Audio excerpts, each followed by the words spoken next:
Vamos voltar agora com o balanço da sétima e última noite de competição do 28º Cine Ceará.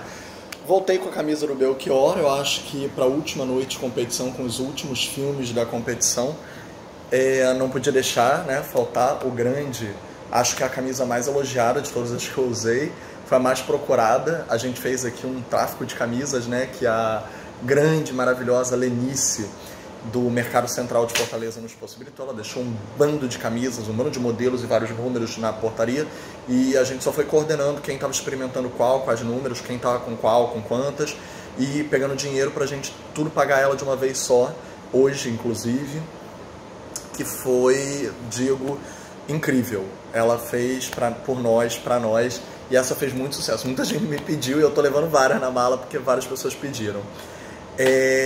A última noite de competição tiveram curtas e um longa. O longa talvez fosse o mais esperado de todos, entre aspas, porque é uma coprodução Brasil, Portugal e França. E ele ganhou em Cannes, o prêmio Nespresso. E é um filme interessante, vamos já chegar a ele. Primeiro, falando dos curtas, começou com Só Por Hoje, da Sabrina Garcia, produzida pelo mesmo produtor do longa da mesma noite, ele subiu no palco 2 vezes. O Só Por Hoje foi produzido pelo Daniel van Hagenstraten, se eu falei certo, se eu errei, desculpa, Daniel, até porque eu conheço o Daniel de uma boa data, mas não costumo falar o sobrenome dele, Eu só falo, e aí, Daniel, tudo bem, Daniel, como é que você tá, Daniel? Nunca falo, e aí, van Hagenstraten, que é um sobrenome holandês, eu espero ter pronunciado certo. E ele produziu o Só Por Hoje e também o longa Diamantino, o ganhador em Cannes. Parabéns, Daniel. Só Por Hoje é um curta bastante, vamos dizer assim, modesto, humilde. Ele não tem uma pretensão maior, ele na verdade ele é uma narrativa tradicional, clássica, linear, e ele brinca com enganar algumas perspectivas do espectador. É uma senhora extremamente solitária, passada no Rio de Janeiro, e ela de repente se vê cercada por vazios na vida dela, até ela se deparar com uma correspondência encaminhada no endereço errado. Ela vai lá devolver no endereço certo, e é o AA, ela não sabia que era o AA, ela fica e passa a se envolver com as pessoas que acolhem ela como se fosse de fato, se recuperando do alcoolismo, uma pessoa se recuperando como eles. E as pessoas dão ajuda, dão aula de música de graça, porque ela precisa de suporte emocional, assim como eles precisaram e precisam, e dão uns aos outros. Só que você fica na dúvida, o filme deixa um pouco em aberto se ela talvez já fosse alcoólatra e não reconhecesse, ou se ela inventa o alcoolismo para se enquadrar naquele grupo e sentir menos culpa por estar ali. Parece para o produtor, e por causa da história da mãe da diretora, que ela não esteve presente no festival, mas depois foi explicado, que ela não... que a intenção do curto era mais engraçada, era mais comédica, ela não fosse alcoólatra e se descobrisse, se engendrasse no plano do alcoolismo para poder se enquadrar naquele grupo. Mas eu acho que o filme dá as duas interpretações. A interpretação tragicômica abarca que ela pudesse ser alcoólatra e nem sequer reconhecesse isso. A não só cômica, ela começa a fingir para poder se sentir uma deles e sentir menos culpa quando é julgada por eles, quando eles percebem que ela ainda bebe, e ela não pode beber se ela é alcoólatra, Quer dizer, se ela está no AAA para ser recuperado do alcoolismo. É um filme interessante, ele funciona na base de um truque, ele depende muito da plateia que eu assisti-lo, se o truque funcionar ou não. Funcionou aqui, mas em termos técnicos, estéticos, é muito simples, ele é trabalhado de uma maneira honesta. Mas não é um filme que chama muita atenção. Ele guarda mais pelo fato do truque, se o truque narrativo funciona ou não, e se essa interpretação dúbia é levada a cabo ou não. Os outros filmes trouxeram um pouco mais para se debater, que foram o Capitais e A Escolha de Isaac. O Capitais, co-dirigido por 2 pessoas, em primeiro lugar a Camila Medeiros e o Arthur Gadelha, locais também do Ceará, com uma longa história em relação à cultura, dos cursos e escolas e faculdades de audiovisual e cinema daqui, que é uma família de fato a perpetuar a cultura num lugar que talvez antes não tivesse incentivo. Essa edição do festival, inclusive, contou com várias homenagens e prêmios às escolas de audiovisual que resistem aqui, mesmo com cortes de gastos públicos. Elas permanecem, seguem em frente. Mais de 10 anos a Unifor fez, Universidade de Fortaleza de Cinema e Audiovisual. E nós temos aqui uma resistência, um ato de resistência, que cada pessoa que se formou nessas escolas e volta a trabalhar nelas e volta a fazer audiovisual e produz e está em competição, é uma prova viva de que todo o território cultural daqui, que o festival só simboliza a cereja do bolo, funciona como uma máquina bem azeitada de todas as peças. Outros concorrentes também já foram alunos formados nessas escolas, como Arthur Leite, produtor do Barco, longa do Petros. Lá ele é assistente de direção, perdão, ele é produtor do Curta Nova York, do Léo Tabosa, que e hoje em dia coordenador, inclusive, de um dos departamentos da escola de audiovisual deles. Então, se retroalimenta de uma maneira a mostrar que o sistema é válido e ele realmente transforma a vida das pessoas.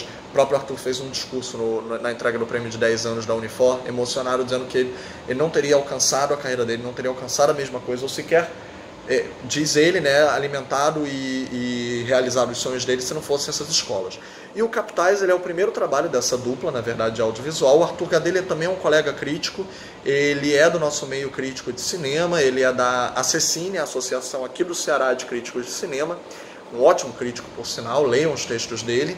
E o filme levanta uma questão muito interessante, que foi até levantada no debate pelo Bruno Carmelo, crítico também amigo nosso do Adoro Cinema, sobre como é dirigir sendo crítico. Vários críticos viraram diretores, vários diretores viraram críticos na história do cinema.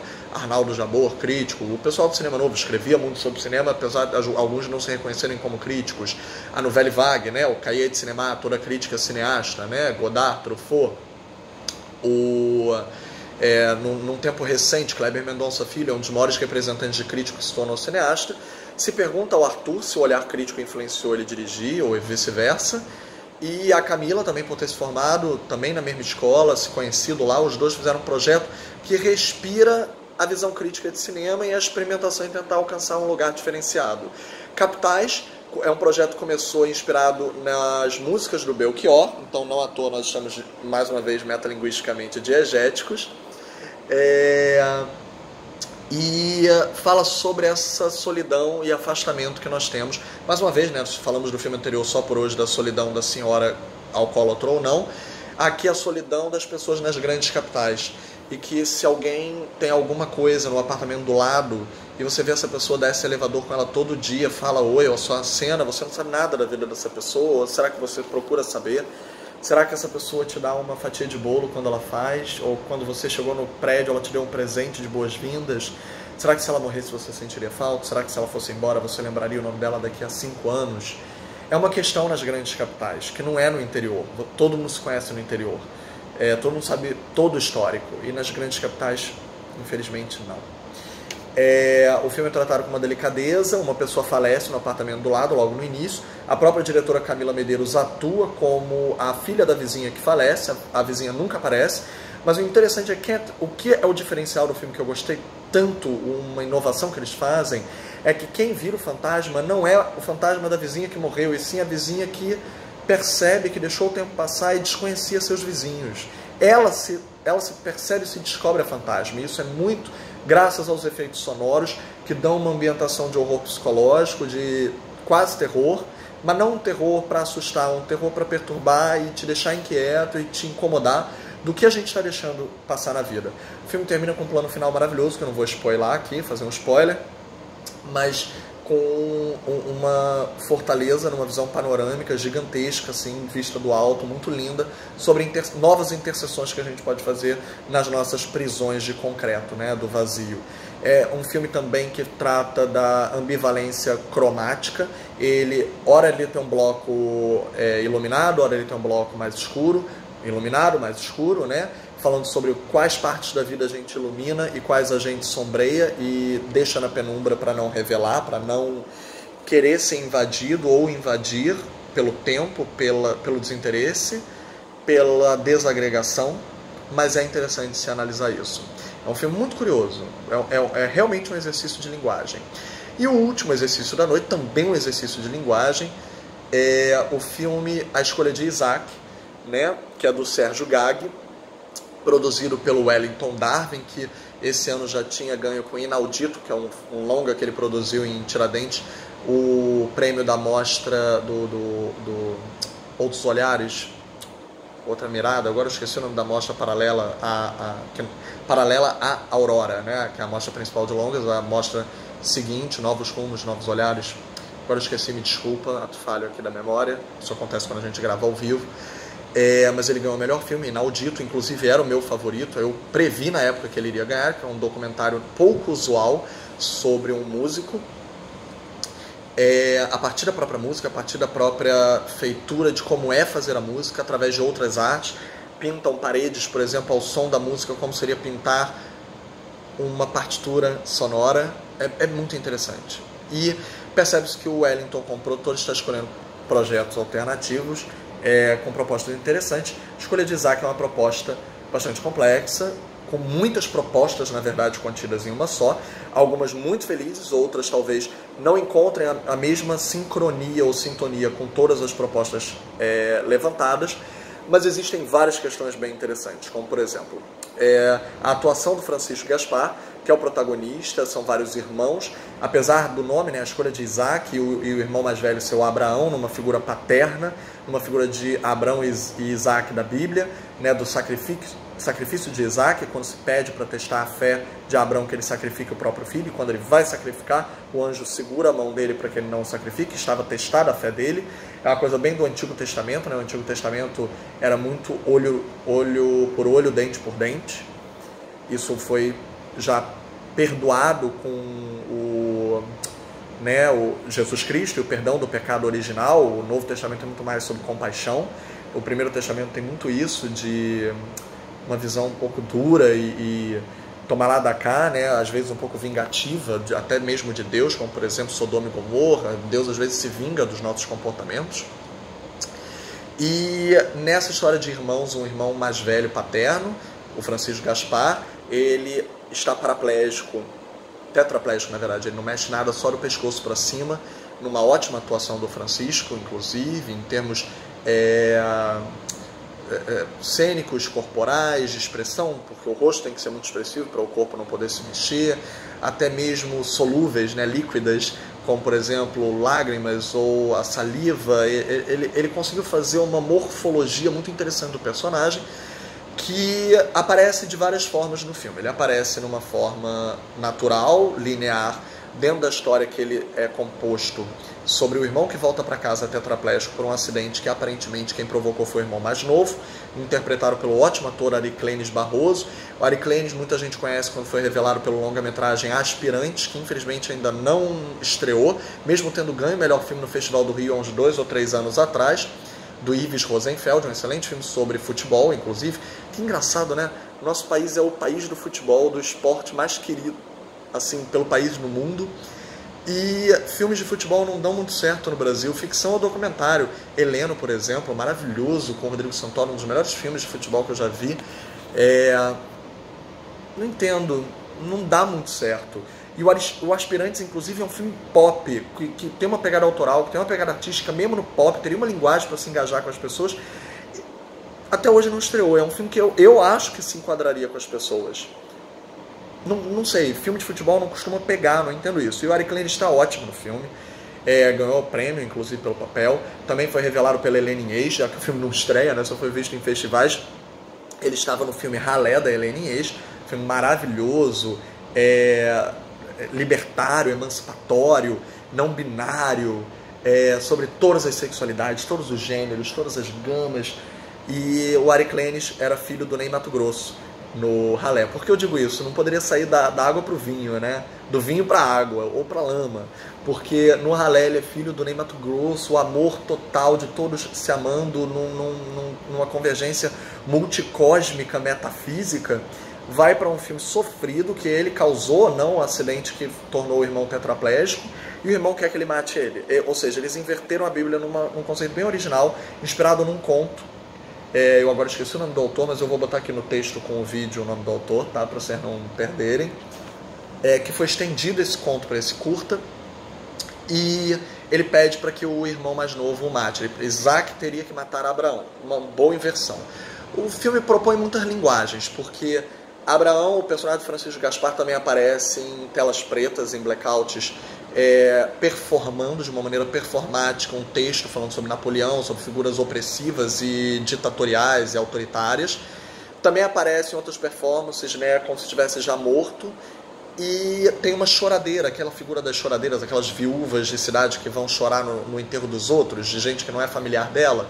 chorando pela cidade, recitando momentos da Bíblia também, sobre a história de Isaac e Abraão.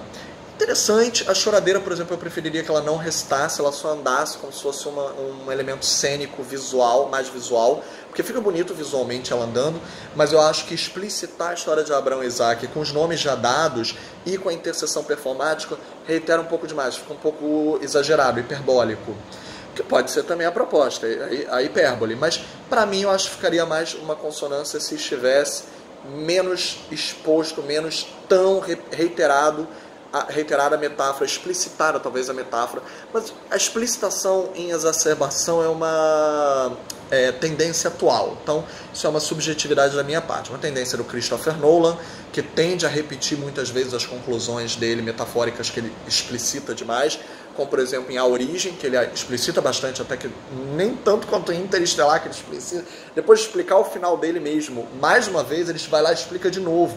E se ninguém entendeu, ele vai lá e explica de novo, só para não haver dúvidas que todo mundo entendeu a metáfora do filme e a metáfora do final. Bobeiras à parte. E o filme Diamantino, o longa-metragem, que era muito aguardado, ansiado por todos, é um filme de futebol. Mas não para aí, né? A gente tinha que falar de futebol por causa do Ari Clenis. Ele vai além de ser um filme de futebol. Ele contém um jogador que claramente, quase sósia do Cristiano Ronaldo, mas nem tanto. Os diretores que já trabalharam juntos em vários curtas, esse é o primeiro longa deles, o Gabriel Abrantes e o Daniel Schmidt. Eles já trabalharam várias vezes com esse ator, então não é porque ele parece com o Cristiano Ronaldo. Ele até teve que fazer muito exercício, disseram depois em entrevistas, para que ele ficasse com o mesmo porte físico, e aí mesmo com o porte físico ficasse com o pescoço, o maxilar mais trabalhado, de um físico elaborado, né?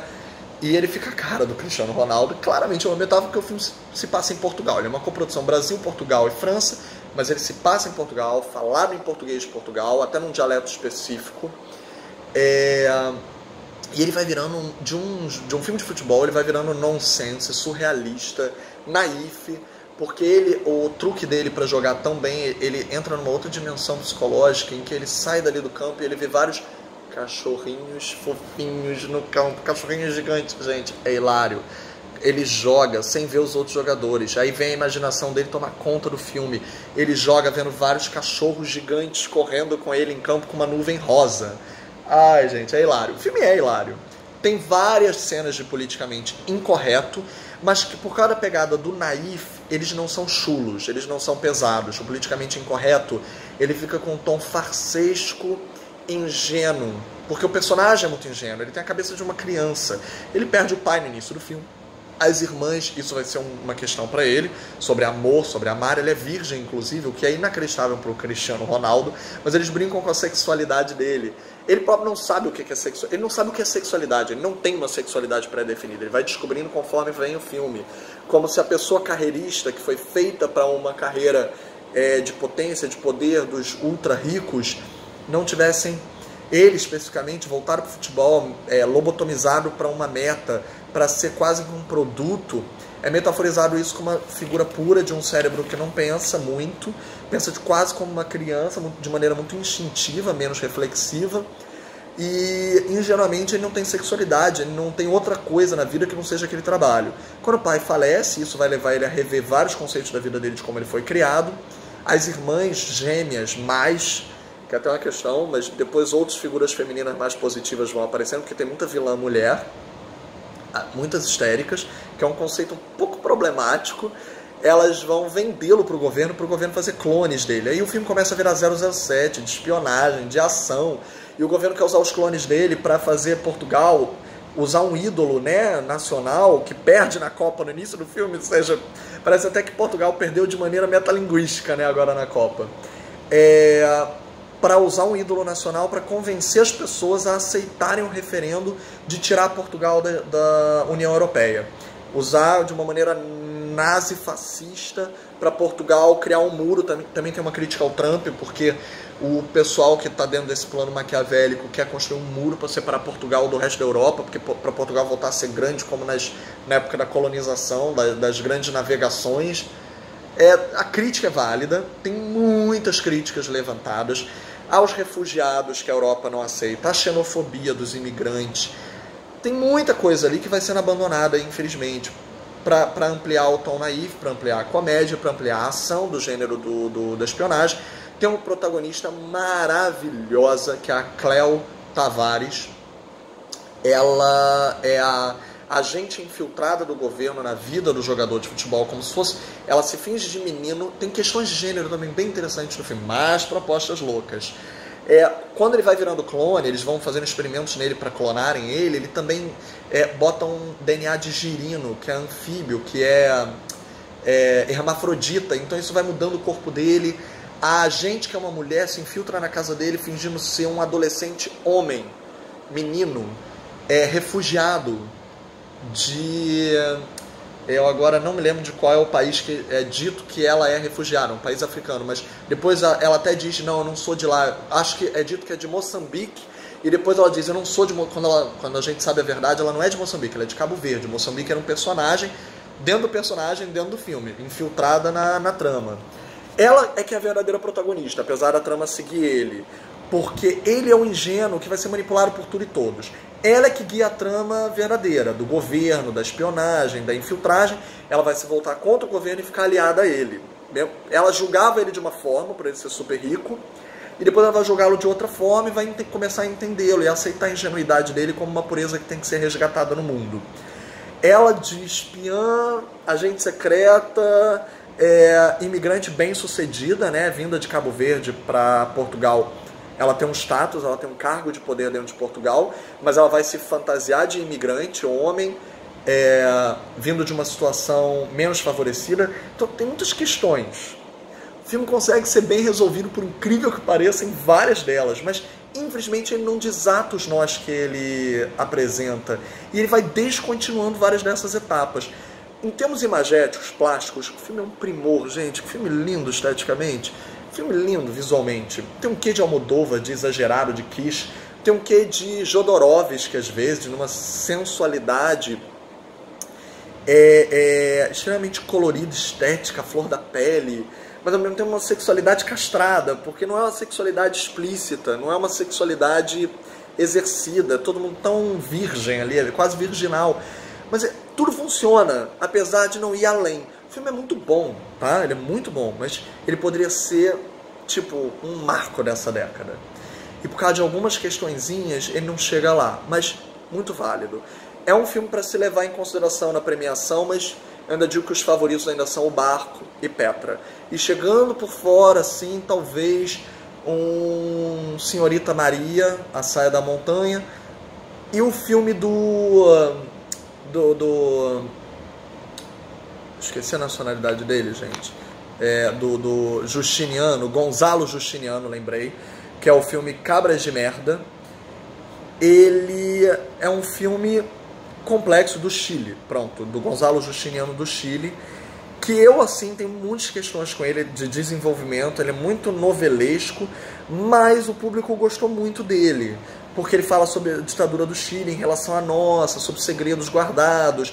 Ele é um bom filme, mas ele é um filme que eu considerei que faltaram muitas etapas na precariedade com a qual a linguagem dele deixou a desejar. Mas em termos de conteúdo, por causa do que nós estamos vivendo hoje, as pessoas se identificaram muito e houve um calor muito grande a recebê-lo. Eu duvido que ele saia sem prêmios por causa disso, mas eu não os daria. Eu daria mais, por exemplo, o desafio do Eduardo Galeano Vagamundo, do Felipe Nepomuceno, perdão, né, confundir os familiares, do Felipe Nepomuceno, que é um desafio muito mais à altura, eu acho.